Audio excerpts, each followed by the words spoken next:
And it seems to me like sort of the other side of that is when you recontextualize it as an art object. Yeah. Because,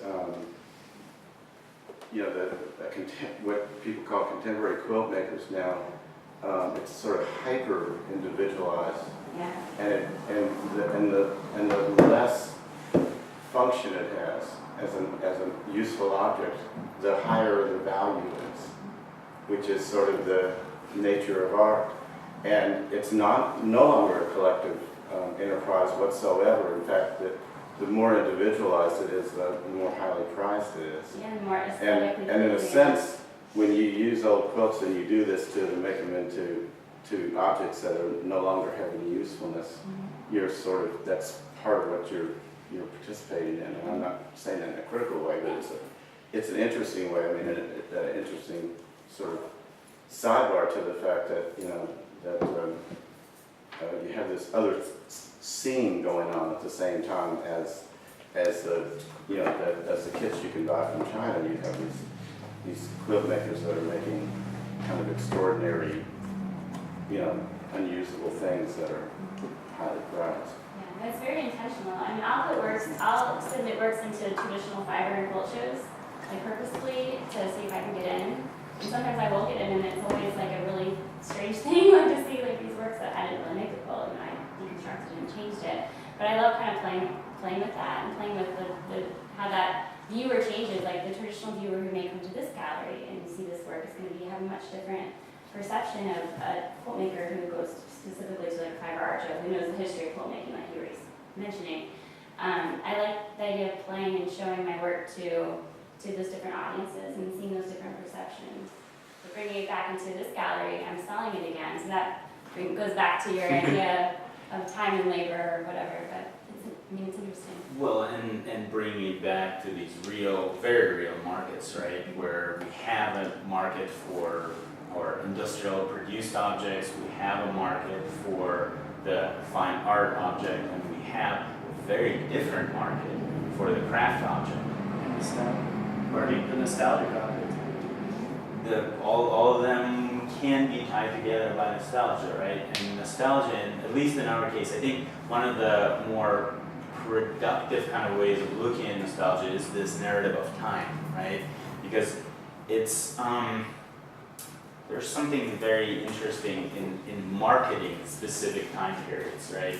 So you mentioned sort of this idea of simultaneity, right? That has very much entered the way that we're being, right? All of us have our like mobile devices and are doing Google Watches now. Yeah, Google Watches now. Yeah, it's like all sorts of. Apple is coming out with something. It's you know, we're going for this real-time multitasking type of universe, but within that particular setting, we're all of a sudden throwing something like a hand-produced, let's say, ceramic object, since we're sitting in front of them, or something that's made out of wood, right? So in a sense, it acts as a disruptor. But in some other sense, it's not really a disruptor. We still have our Google Watches, right?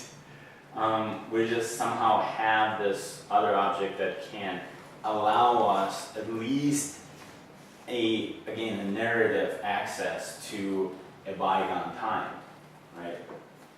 Right.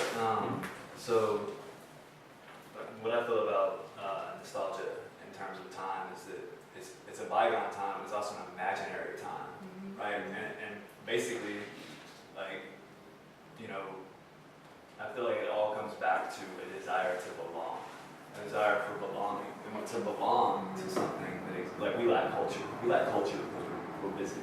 Like we like all the striving to just get by. I feel like in America, particularly because where most of my experience is, like, I feel like pulls us away from any past like history. So I feel like that, like, our narratives of what we believe happened before in the past or whatever are probably really mostly in our imagination. It's imaginary.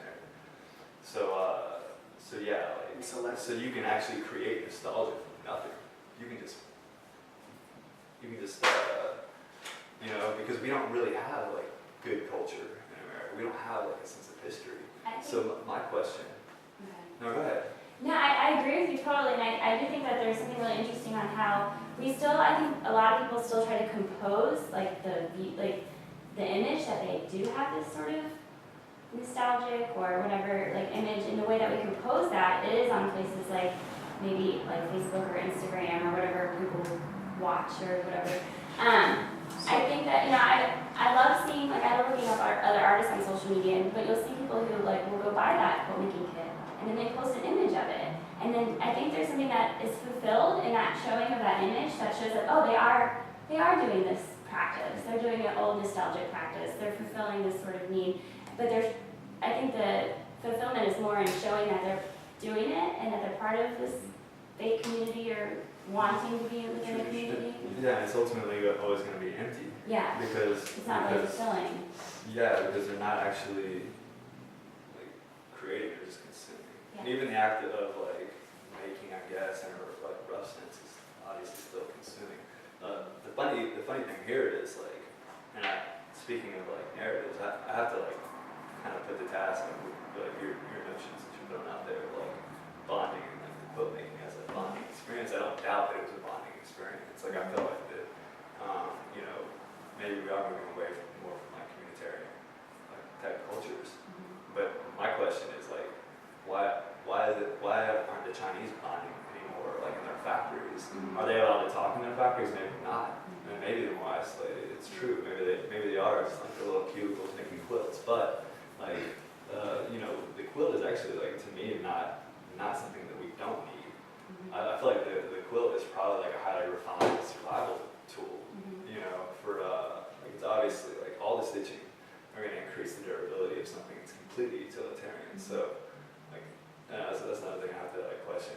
It was kind of the notion I thought I had thrown out there before. It was whether or not it is necessary. I think it is, and I would like to know the precursor to the quilt, whether it was simply like animal scan or something like that, or but you know, like what is the history? Like I'm curious now. That, you know, I don't have any like real context to say, but I would tend to imagine in my like little imaginary like past history that you know they needed quilts to keep themselves alive in the winters, and they bonded over the sheer labor. So like they probably bonded over like helping each other build houses or you know whatever that they like need. Like you know people.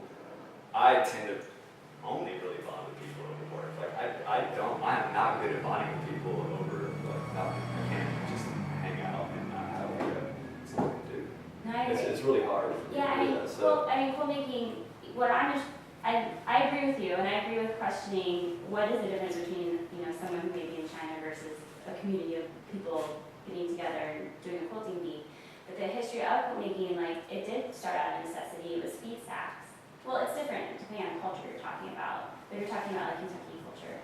It was literally feed sacks, like old burlap, and they were sewn together. It was old clothes that were falling apart that they couldn't have use for anymore, so they could make new uses by using sections of those clothes, sewing them together. And then it developed into more of much more aesthetic focused, whereas it's about patterns and stuff. But yeah, it was out of necessity, and there was no choice. They needed warmth.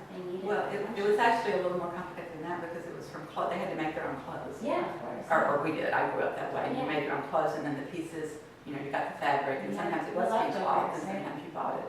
And it was the new pieces of fabric that was left over from cutting the patterns Yeah. that would become, you know, So the cast-offs, right? right. So the quilt, what can I do with this? So it really was a cast off, and then do something with it.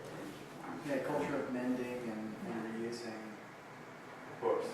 Yeah, Just like using all your resources. It's Yeah. really a metaphor for Sorry. all kinds of different things that people, you know, once it was much more of a utilitarian, like, we need this, so we're going to use this It's all material. interconnected very much. Yeah. And less about appearance. There are,